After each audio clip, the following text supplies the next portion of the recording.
I'm on Reddit right now because I'm dealing with an unforeseen circumstance. Jenna, my high school girlfriend, and I were unintentionally pregnant for a while back. Although we had always exercised caution, life had other ideas occasionally. Jenna lost it when she found out she was expecting. She believed that being pregnant meant losing up on her lifelong ambition of becoming a model. She had been going to auditions and taking on several part-time jobs throughout college, so I understood how important her career was to her. I told her that I completely understood her goals and that I would be there for her no matter what decision she chose. I wanted her to know that she could always count on my support. Sadly, we discovered that her pregnancy was too far along to contemplate ending it. For Jenna, this news was upsetting since it seemed as though all of her aspirations were disappearing, leaving her in a very challenging situation. The news was received by our families in somewhat different ways. My parents came forward right away, offering to take over and help us in any way they could. They were prepared to support us throughout this new stage of our lives and look out for the baby's best interests. But Jenna's mother, and she saw things quite differently. After the kid was born, they were adamant about placing him for adoption.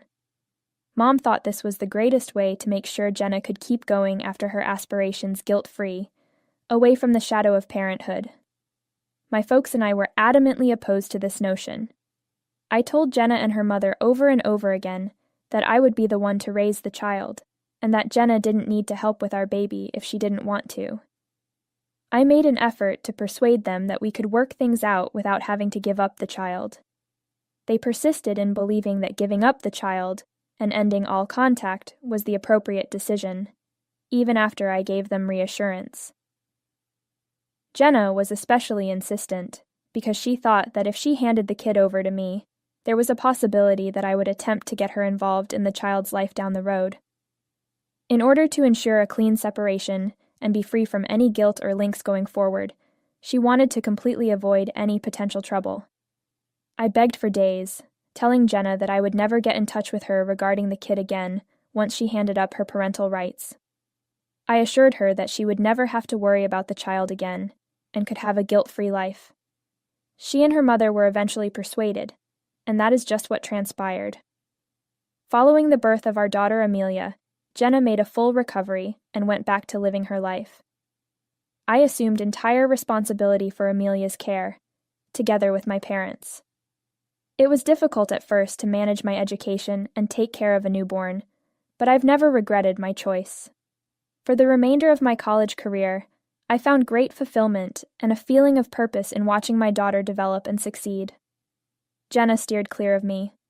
I kept my word and never bothered her about our kid. She never once asked about her. My whole attention was on Amelia and providing a secure home for the two of us. It's difficult to express how much Amelia meant to me and how much I loved her. Dads and their daughters are said to share a unique link, and I could tell that was true the moment I laid eyes on her in the hospital. I felt her in my arms, and it was like everything in the universe suddenly revolved around her. She gave my life an unfathomable significance. My classmates used to make fun of me for being a father too soon. I can't even begin to remember how many times. They would tell me I was missing out on life and that instead of caring about a kid and changing diapers, I should be having fun. They said things that I never took seriously, though, since they had no idea how close I was to Amelia or how rewarding it was to see her develop. Although my college experience differed greatly from theirs, in retrospect, I wouldn't exchange it for anything. All of my sacrifices were worthwhile because of Amelia, her accomplishments, her smiles, and the small moments we had. In order to support my kid, I worked really hard to graduate from college with outstanding marks while managing a part-time job. I'm tremendously grateful to my parents for those days when they stepped in and tried their best to watch for my baby whenever they could. Being a single parent is quite tough. Their steadfast love and support got me through some of the worst periods, from watching Amelia during late-night study sessions before exams to lending me a sympathetic ear when things seemed too much to handle. Because to my parents' devotion and selflessness, I was able to concentrate on my academics and take care of my child without feeling overburdened. Upon obtaining a reliable job, saving enough money, and graduating from college, I was ecstatic to move out and live independently with Amelia. It was a significant occasion for both of us. I made sure Amelia's room was ideal for us by carefully selecting every piece of furniture and decorating it. This was about establishing a place where we could start new memories and feel completely at home, not just about having a roof over our heads. After I moved out, it was just Amelia and myself for the first few years. We would go home together after I picked her up from daycare and went to work at my workplace. I would help her with her homework after getting dressed, then make dinner and pack her lunch for the next day. I eventually became adept at doing things by myself. I was always there for my kid, and she could always depend on me, albeit there were moments when tiredness struck and I had to contact my parents for assistance. Being her mom was my top focus, and it was so satisfying to watch her develop into a contented child. I met Amelia's stepmother, Harper, and the love of my life when she was 5 years old. Harper was a divorcee who had left a violent union. She had a tough history, but she was a really nice and caring person. What really made me fall in love with her was the way she connected with Amelia. Harper gave Amelia a warm embrace, realizing how essential she was to me. I knew Harper was the person I wanted to spend the rest of my life with, after witnessing their relationship and how easily she adopted the role of a caring figure in Amelia's life. Harper and I had Amelia as our flower girl when we got married. She stayed by our sides the whole ceremony, as seen by the wonderful photos we have of our wedding. Seeing her on such a memorable day touched my heart. She looked so precious and content. Everyone had a great time during the wedding, and our small family felt loved and supported. Especially my parents were ecstatic. They were happy tears, understanding how much I had suffered over the years. For them, it meant the world to see me finally find love and have a wonderful family. It was a lovely day full of laughter, love, and the hope of a prosperous future spent with one other. Harper always showed Amelia that she was a kind stepmother over the years, treating her like her own daughter. My parents passed away suddenly from health problems after Harper and I moved into a larger home. I was devastated during this time, which may be why I wasn't able to give Amelia the time and care I used to. Amelia began to experience bullying in high school at this period. It was revealed to several of her pals by their slanderous moms that Harper was not Amelia's birth mother. It didn't help that Harper and Amelia clearly didn't look identical, with Harper having blonde hair and a sharper nose, and Amelia having brown curls and distinct facial characteristics. Amelia was depressed and reclusive when her peers at school began making fun of her for it. They would say hurtful things, like Harper will ultimately desert her, and her biological mother had definitely abandoned her since she had never loved her.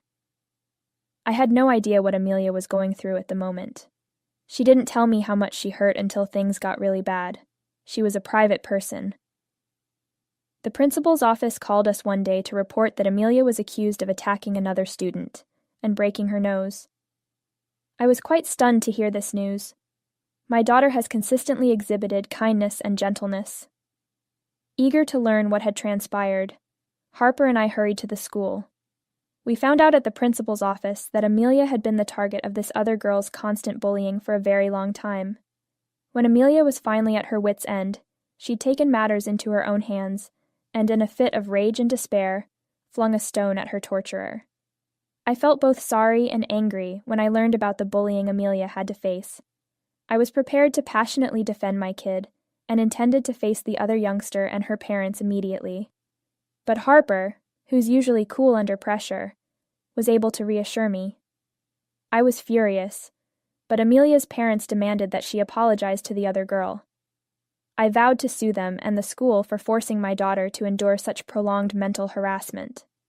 I vehemently disagreed, emphasizing how severe the bullying was, and how it had driven Amelia to her breaking point. I explained to them that it was wrong to bully a youngster, and that they had no right to tolerate their daughter's actions getting out of control. They were intimidated by my aggressive response and decided not to press the issue further. Amelia had gone through months of suffering before she finally stood up for herself, so I never chastised her for what she did. Despite the terrible circumstances, I was proud of Amelia for having the guts to stand up for herself, even if it cost her so much. I realized that after that episode, Amelia and I needed to talk openly about Jenna, Amelia's original mother. Amelia knew, in a hazy way, why Jenna was not in our life up to that point, but I had never told her the whole truth. I had a conversation with Amelia, in which I candidly detailed how Jenna and I had become parents at a very early age, and the reasons for Jenna's choice to leave us. I convinced Amelia that she was unaffected by Jenna's decision. I clarified that, in certain situations, adults lack the necessary skills to care for children, as was the situation with Jenna. I also emphasized Amelia's good fortune in having Harper in her life. I assured her that Harper would stop at nothing to ensure her well-being, and that she loved her as much as if she were her own kid. Amelia needed to know that family is about more than just biology. It's about love, support, and those who never leave our side. I hoped Amelia would get over her interest in learning more about her birth mother after our talk. However, she told me a few weeks later that she was attempting to get in touch with Jenna. Since I was aware of how adamantly Jenna had requested to never be contacted again, I was quite worried about her. Amelia was adamant despite my cautions, and I was quite concerned that she may be let down or rejected.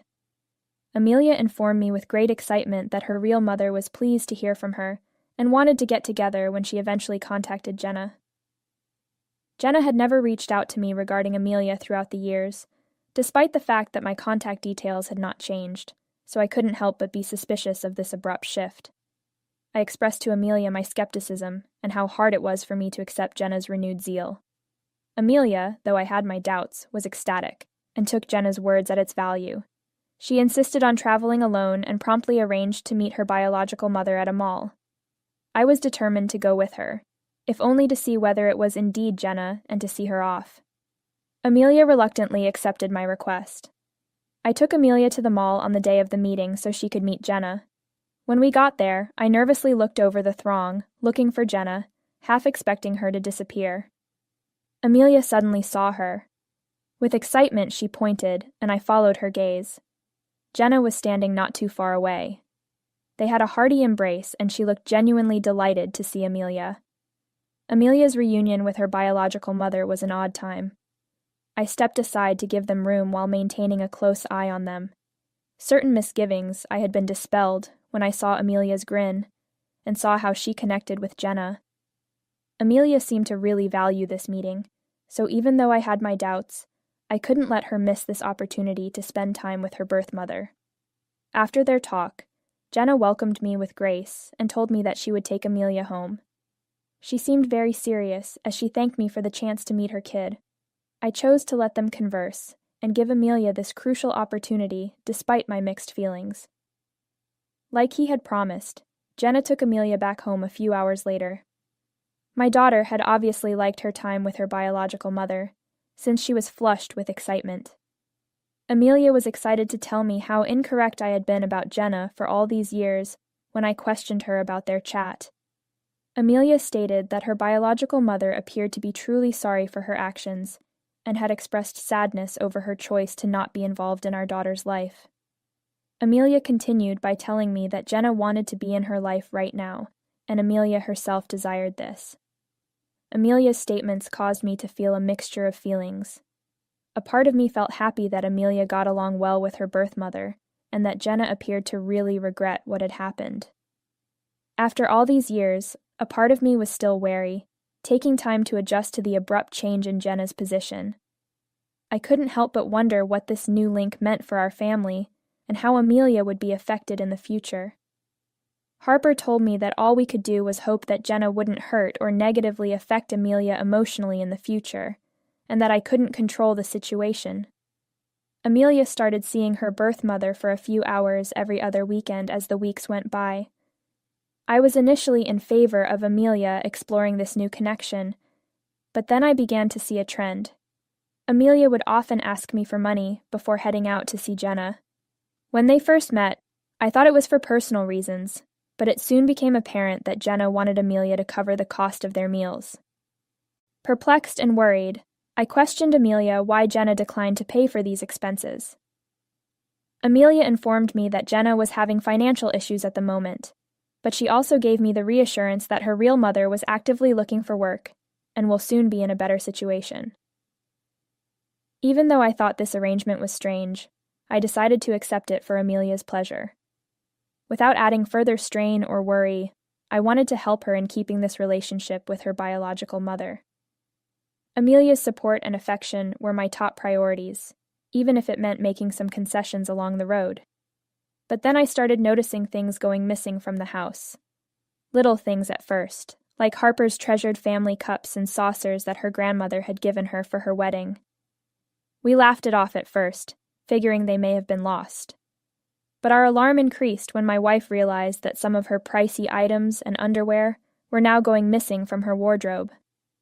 We were puzzled by the scenario, as we had no idea where these lost objects were turning up. Naturally, we looked to Amelia for clarification, thinking that perhaps she could explain. She vehemently denied knowing anything about the missing things or their location each time we questioned her.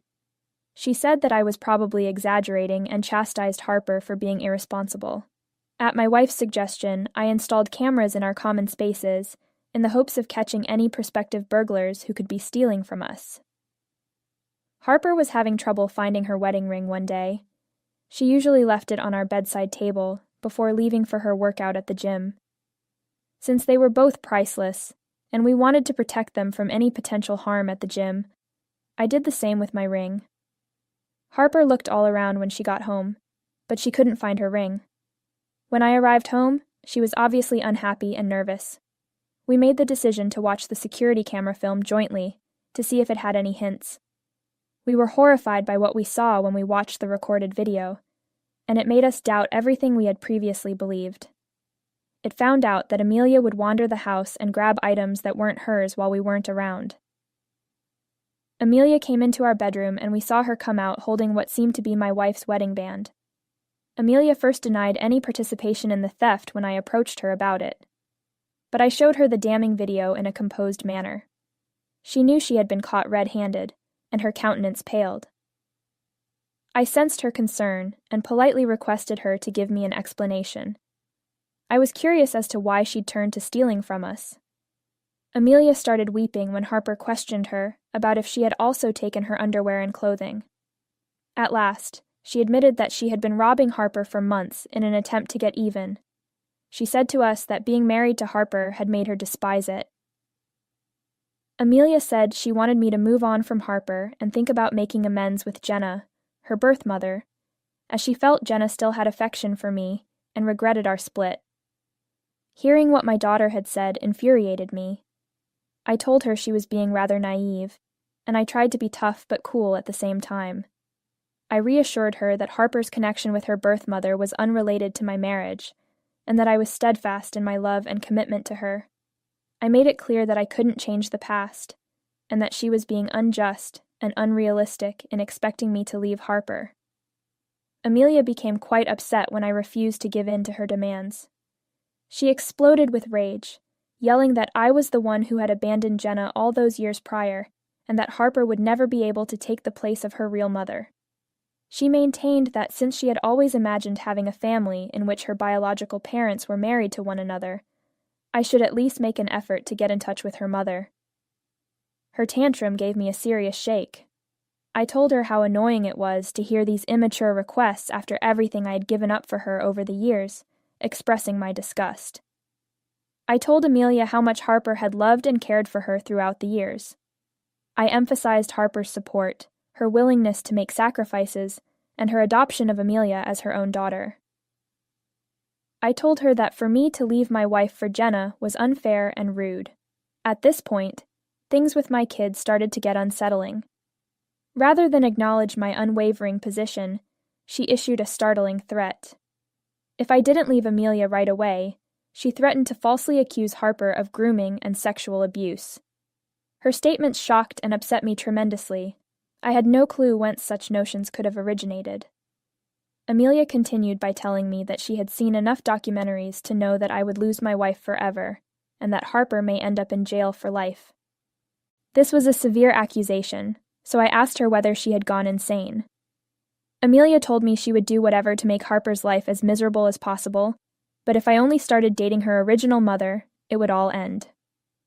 For the first time, I felt dread and loathing towards my kid as I looked at her. She was acting as though she were insane. She had obviously taken her own illusion seriously, and it's possible that her biological mother had also had some control over and manipulation over her. I was astounded by the lengths to which my daughter would go in order to fulfill her deviant want to reunite with her birth mother and me.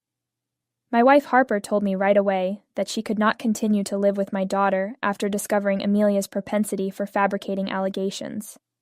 She was worried that Amelia would not be in the correct frame of mind, and that her unfounded threats might forever harm our lives without any justification.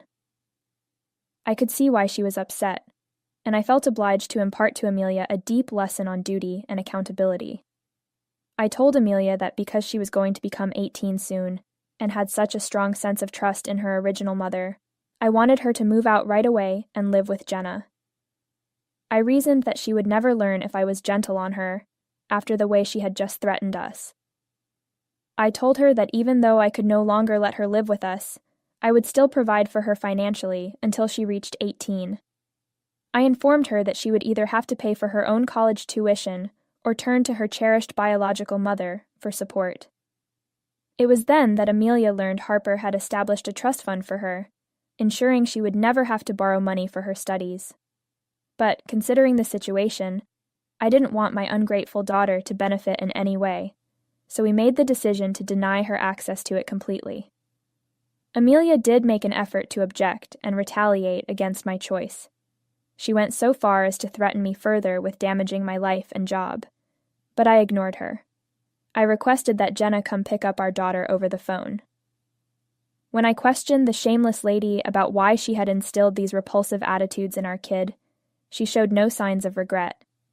Jenna shrugged her shoulders, saying it was Amelia's wish to see us both together, and that it was never too late for us to give it a shot, because this was not how my daughter had ever behaved before. Her statements made me cringe, and I just refused to talk to her about it. I gave Amelia some cash, and then watched as my daughter packed up her belongings and drove out with her birth mother. That was the last time I heard from Amelia, even though I was still sending her money every week.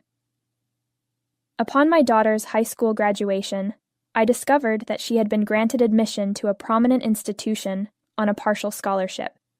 She needed assistance paying the remaining balance, and Jenna got in touch with me quickly.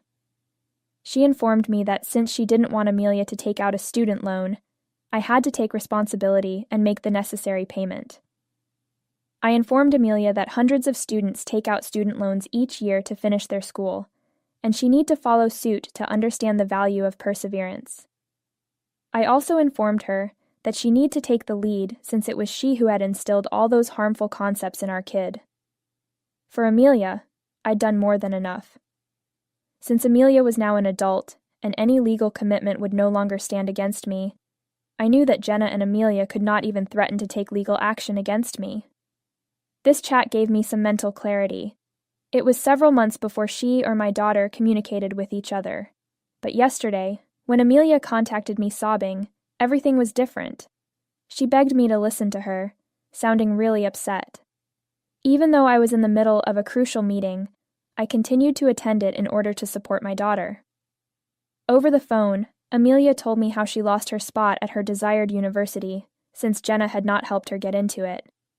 Amelia was forced to work in a fast food restaurant for the time being as a result. Amelia had been paying Jenna rent each month, since it seemed that Jenna did not want her to reside there for free.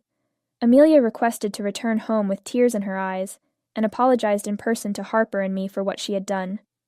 She blamed me for not educating her better, even though she acknowledged that I had been correct about Jenna all along.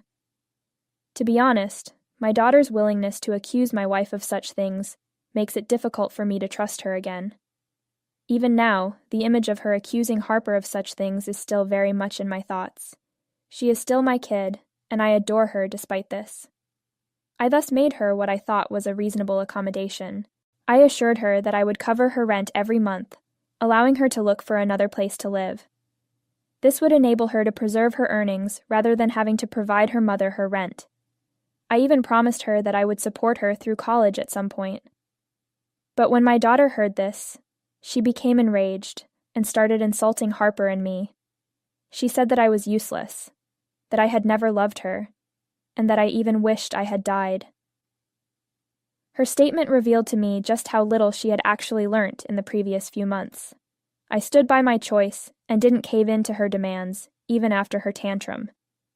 All right, Reddit, AITA, for preventing my daughter from moving back home and fully pardoning her for her previous deeds. Update 1. Retrospectively, Amelia was acting very differently with Harper. Whenever she had a fight with Harper, she would occasionally refer to her as a witch, or old hag, when she returned home from seeing her real mother. I had the stupid assumption, along with Harper, that Amelia was simply going through a phase and would ultimately get over it. It is quite dangerous to threaten to falsely accuse someone of grooming and sexual assault. Despite Harper's gender, this does not absolve her from facing legal repercussions had Amelia filed that complaint against her. After that, how can I expect my wife to live with my daughter under one roof? I also believe it's too dangerous to allow my daughter remain with us ever again, because Amelia is obviously against Harper. It wasn't out of malice that I declined to cover my daughter's college expenses. I thought she needed to learn a valuable lesson about how little her mother was prepared to give up for her. Furthermore, you are just teaching your child that they can get away with anything if you choose to ignore them when they threaten you with such horrible things in the future. If they don't learn a lesson, who knows what they could do in the future? All that Jenna had to do was assist Amelia in obtaining a college loan and serve as her co-signer, but it is evident that she declined to do so. After our conversation, Amelia has finally consented to let me cover her rent. She's actively scoping out new locations. I'll be mailing the rent check straight to the house's landlord, following some of your advice, to prevent Jenna from robbing Amelia of her money. Regarding Amelia returning to college, I also intend to speak with her. Naturally, Harper won't offer any assistance this time around as it isn't her duty. Update 3. Amelia has already moved into her new house and is comfortable. I had lunch with her recently, and we spoke about her aspirations for the future. She expressed her sincere regret to me for all that transpired between us and acknowledged that Harper no longer desires a connection with her. Amelia has my word that if she wants to start college the next year, I would help her. She is committed to save as much money as she can and working hard this year. Jenna is upset that she isn't getting paid by Amelia, but she is now unable to take any action because I have blocked her, and Amelia